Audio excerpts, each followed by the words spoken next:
আসসালামু আলাইকুম এভরিওয়ান।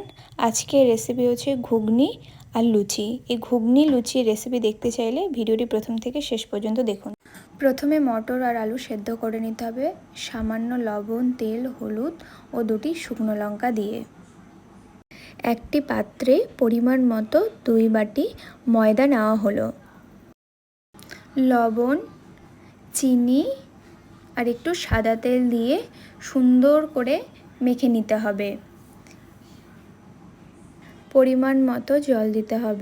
মাখা হয়ে গেলে ময়দা ডোটাকে একটা ঢাকনা দিয়ে ঢেকে 30 মিনিট রেখে দিতে হবে। এরপর ফিরে যাই ঘুগনি রান্নার রেসিপিতে। প্রথমে কড়াই গরম হলে তার মধ্যে সরিষার তেল ঢেলে দিতে হবে।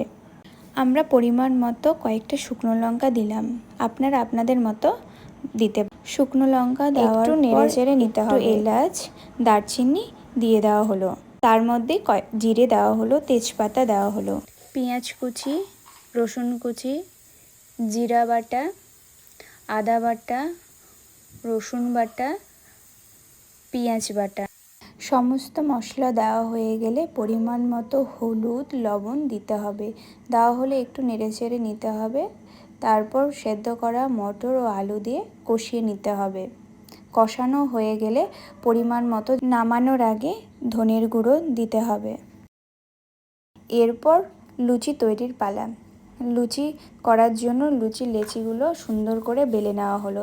তারপর কড়াই গরম হলে সাদা তেল ঢেলে দেওয়া হলো।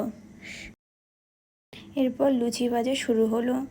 তৈরি হয়ে গেল গরম গরম ফুলকো ফুলকো লুচি।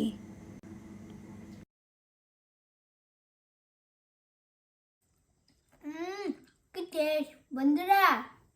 আপনারা যদি এই রেসিপিটা বাড়িতে বানিয়ে যদি না খান তাহলে আপনারা খুব মিস করবেন।